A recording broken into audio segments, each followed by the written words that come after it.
పిఎస్ఎల్ one news television ప్రపంచానికి స్వాగతం. నేను మీ సతీష్ కుమార్. ఈరోజు వార్తల్లో ముఖ్యాంశాలు. ఊపిరితిత్తుల వ్యాధులకు శస్త్రచికిత్స అవసరం లేదు, అత్యాధునిక ఇంటర్నేషనల్ పల్మనాలజీతో కోత లేకుండా చికిత్స. యశోద హాస్పిటల్ వైద్యులు డాక్టర్ ప్రణయ్ సాయి చంద్రగిరి తెలియజేశారు.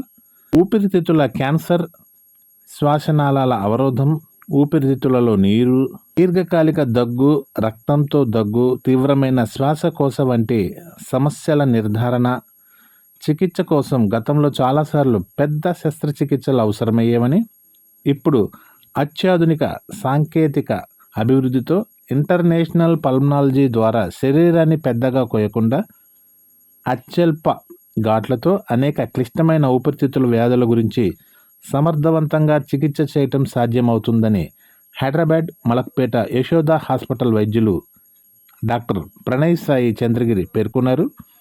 స్థానిక ఖమ్మం ప్రెస్ క్లబ్లో మంగళవారం ఏర్పాటు చేసిన విలేకరులతో ఆయన మాట్లాడారు. లైవ్లో చూడండి. గుడ్ మార్నింగ్ అండి. ఫస్ట్ ఆఫ్ ఆల్ ఈ ఆపర్చునిటీ ప్రొవైడ్ చేసిన మీడియా వాళ్ళందరికీ నా ధన్యవాదాలు. ప్రస్తుతానికి ఈ సమావేశం మనం ఎందుకు ఏర్పాటు చేసుకున్నాము అంటే, ప్రస్తుతము ఉన్న కాలంలో ఊపిరితిత్తుల వ్యాధుల ప్రివలెన్స్ అనేది చాలా పెరిగిపోయింది. అంటే ఇంతకు ముందులాగా చిన్నగా దగ్గు, జలుబు వచ్చి వెళ్ళిపోయినట్టుగా వ్యాధులు ఊపిరితిత్తులకు సంబంధించి ఉండట్లేదు. సో కొన్నిసార్లు చాలా వరకు ఈ వ్యాధులు అనేవి దీర్ఘకాలిక వ్యాధుల్లాగా మారుతున్నాయి. సో దీనికి మనము కొన్ని చిన్న ప్రికాషన్స్ ముందే తీసుకున్నట్టుగా అయితే ఈ వ్యాధులు ఏవైతే ఉంటాయో వీటిని దీర్ఘకాలికంగా మనకు ట్రబుల్ చేయకుండా చేసే అవకాశం అనేది ఉంటుంది. సో ప్రస్తుతం మీరు చూస్తున్నారు, వైరల్ ఇన్ఫెక్షన్స్ ఏవైతే మనము వైరస్ కి సంబంధించి వచ్చే ఊపిరితిత్తులకు సంబంధించిన వ్యాధులు గత 3-4 సంవత్సరాల నుండి చాలా ఎక్కువగా వినిపిస్తున్నాయి. ఇంతకుముందు 2010 సంవత్సరంలో మాత్రమే మనకి ఇన్ఫ్లుయెంజా పాండమిక్ అనేది మీరు వినుంటారు. దానివల్ల ఎంతో మంది ఇండియాలో ఉన్న వేరే దేశాల్లో కూడా ప్రాణాలు కోల్పోయారు. మళ్ళీ దాని తర్వాత 10 సంవత్సరాలకు వచ్చిన ఈ COVID-19 వల్ల కూడా చాలా మంది వారి ప్రాణాలను కోల్పోవాల్సి వచ్చింది. సో మళ్ళీ ఇప్పుడు ఇట్లాంటి వ్యాధులు కొంచెము పెరిగే అవకాశం అయితే ఉంటుందండి. ఎందుకంటే ప్రతి సీజన్ చేంజెస్ లో కొన్ని వైరసెస్ ఏవైతే డార్మెంట్ గా ఉంటాయో మళ్ళీ విజృంభించే ఛాన్సెస్ ఉంటాయి. సో వీటికి మనం ప్రికాషన్స్ ఏవైతే తీసుకోవాలో అవి ప్రాపర్ టైంలో తీసుకున్నట్టుగా అయితే మనకు ఇబ్బందులు అనేవి చాలా తక్కువగా ఉంటాయి. సో వీటిలో ప్రికాషన్స్ ఎక్కువగా తీసుకోవాల్సింది వృద్ధులు, చిన్నపిల్లలు.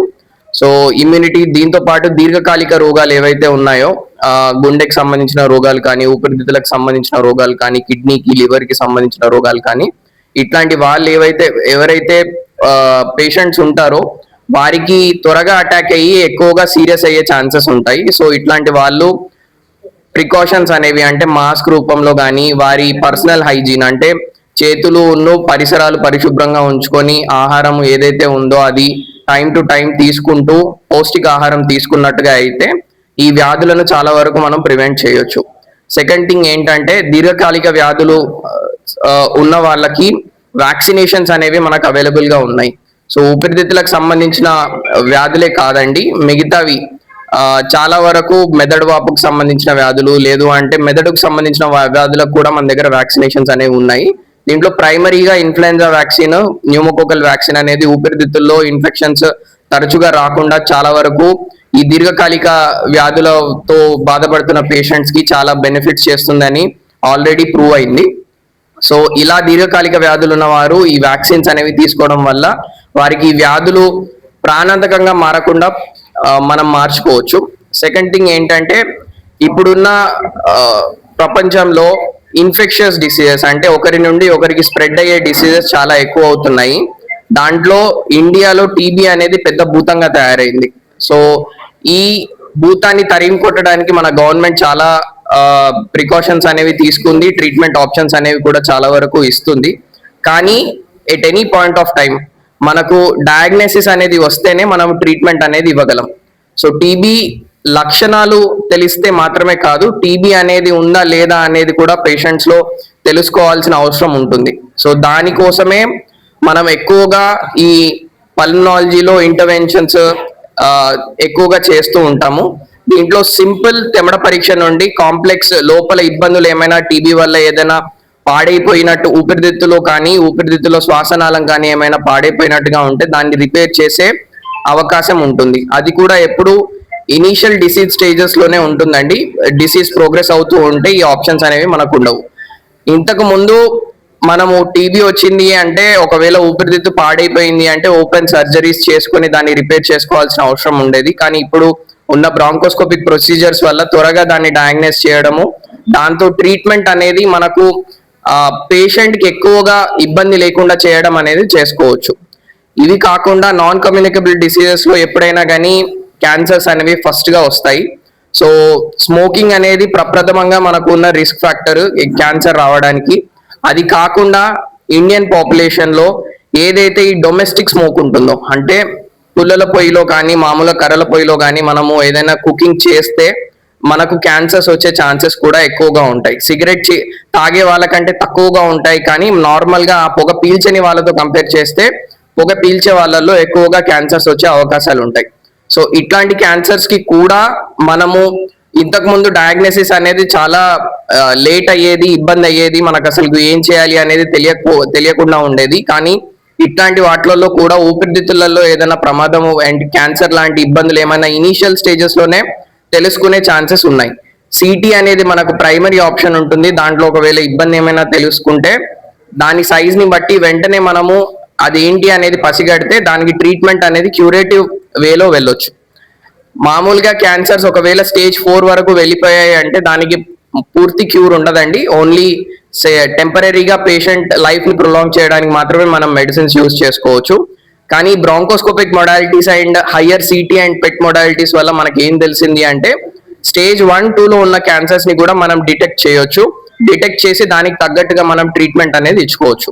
సో దీని వల్ల పేషెంట్ బెనిఫిట్ అయ్యేది పూర్తిగా తన వ్యాధి నుండి పూర్తిగా తన నివారణ పొందుతారు. సో అందుకనే మనకు ఈ ఇనీషియల్ డయాగ్నోసిస్, ఎర్లీ డయాగ్నోసిస్ అనేది చాలా వరకు ఇంపార్టెంట్. సో యశోద మలక్పేట్ హాస్పిటల్లో మన దగ్గర చాలా వరకు ఇంటర్వెన్షనల్ పల్మనాలజీ ప్రొసీజర్స్ అన్ని ఉన్నాయండి. సింపుల్ బ్రాంకోస్కోపీ అంటే జస్ట్ తెమడ పరీక్ష నుండి గొట్టం వేసి తెమడ తీసే పరీక్ష దగ్గర నుండి కాంప్లెక్స్ ఇంటర్వెన్షన్స్, లోపల ఒకవేళ ట్యూమర్ ఏదైనా ఒక శ్వాసనాళానికి అడ్డుపడిపోయి ఉంటే దాన్ని కూడా పేషెంట్ కి ఎటువంటి ఇబ్బంది లేకుండా, ఎక్కువ రిస్క్ లేకుండా తొలగించే ఛాన్సెస్ ఉంటాయి. సో ఇవన్నీ సెలెక్టెడ్ గ్రూప్ ఆఫ్ పేషెంట్స్ లోనే చేస్తాము. సెలెక్టెడ్ గ్రూప్ ఆఫ్ పేషెంట్స్ ఎవరైతే ప్రీ రిక్విజిట్ కండిషన్స్ ని మ్యాచ్ అవుతారో వాళ్ళలోనే చేస్తాము. కానీ ఎవరైతే మ్యాచ్ అవుతారో వాళ్ళకు మంచి రిజల్ట్స్ ఉంటాయండి. సో ప్రస్తుతానికి ఈ వైరస్ సంబంధించిన ఇబ్బందుల గురించి అప్రమత్తంగా ఉండాలని నా విన్నపం అందరికి. సో ప్రస్తుతం ఉన్న సినారియోలో కరోనా అనేది కొంచెం ఏంటిది స్ప్రెడ్ అవ్వడం ఎక్కువగా చూస్తున్నాము. సో దానికి సంబంధించిన ప్రికాషన్స్ ఆల్రెడీ మనకు ఇంతకు ముందు కరోనా వేవ్స్ లో వచ్చిన గవర్నమెంట్ గైడ్ లైన్స్ ఏవైతే చెప్తున్నాయో, మాస్క్ అనేది యూజువల్ గా ఎక్కడైనా పబ్లిక్ ప్లేసెస్ కి వెళ్ళినప్పుడు ధరించడము, దాని తర్వాత ఇంటికి వచ్చినప్పుడు మీరు ఎక్కడైతే అంటే ఏ చోటు నుండి వచ్చినా కానీ మీ చేతులు ఎక్కడ ముఖానికి టచ్ అయ్యే ఫింగర్స్, చేతులు ఏవైతే ఉంటాయో అవి పరిశుభ్రంగా ఉంచుకోవడం అనేది ప్రప్రథమమైన ప్రికాషన్. సో అది కాకుండా చాలా వరకు ఇంకా ఒకవేళ మీకు ఏమైనా ఇబ్బందులు ఉంటే దగ్గరలో ఉన్న ఆసుపత్రికి వెళ్ళి ట్రీట్మెంట్ తీసుకోవడం అనేది చేసుకోవాలి. ఏ సిమ్టమ్ ని చాలా తేలిగ్గా తీసుకోకుండా ఇనీషియల్ ఫేజెస్ లోనే మీరు వచ్చి చూయించుకున్నట్టుగా అయితే డయాగ్నోసిస్ అనేది త్వరగా చేసేసి ట్రీట్మెంట్ అంటే ప్రాణాంతకంగా మారకుండా చూసుకునే ప్రయత్నం అనేది మేము చేస్తాం.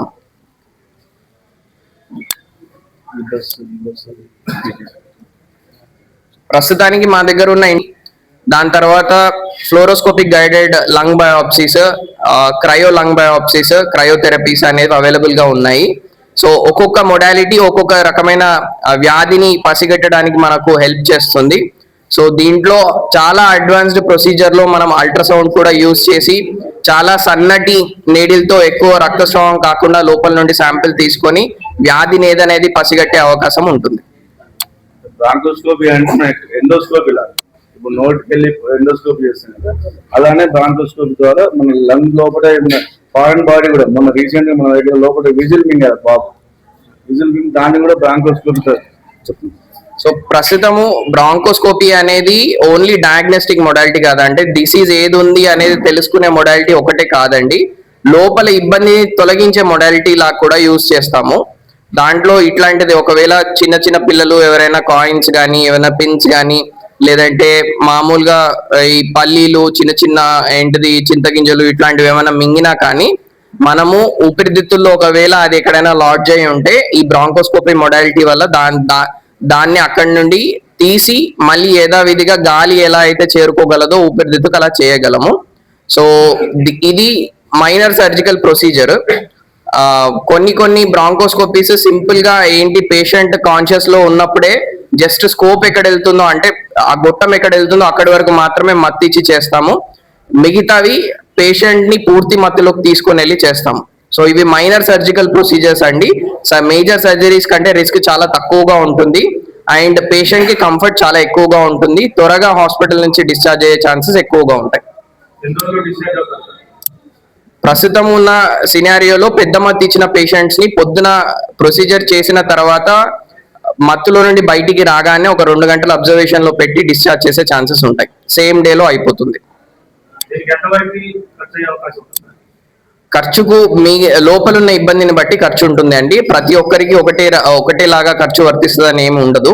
సో మీకు మత్తు ఇచ్చేయడానికి ఏవైతే కండిషన్స్ ఉంటాయో ప్రీ రిక్విజిట్స్ మెట్ అయినప్పుడే మీకు మత్తు అనేది ఇస్తాము, దాన్ని బట్టే ప్రొసీజర్ కాస్ట్ అనేది ఉంటుంది. అంటే రీసెంట్ గా మన దగ్గర జరిగిన పేషెంట్ కు 1 lakh వరకు అయిందండి. అతను దాదాపు 10 years కి సఫర్ అవుతున్నాడు. బాబుకు 14 years, కానీ 6-7 years కి కాఫ్ వస్తున్నది, నిమోనియా వస్తున్నది, తగ్గట్లేదు.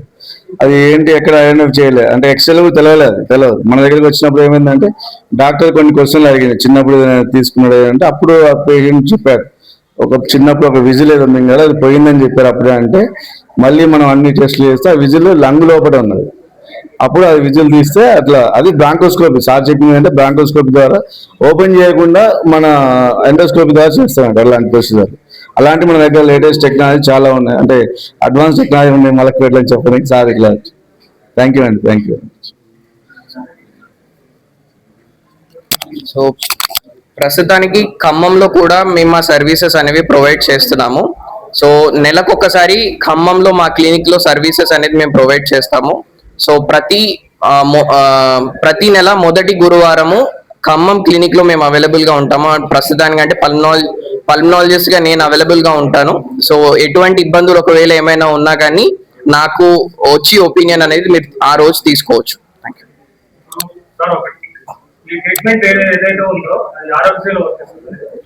ప్రస్తుతానికి కొన్ని ఆరోగ్యశ్రీలో వర్తిస్తాయి, అంటే ఇన్ పేషెంట్స్ లో ఉన్న వాటిలలో మాత్రమే కొన్ని వస్తాయి, అవుట్ పేషెంట్స్ లో ఉన్న వాటికి మాత్రం రావండి.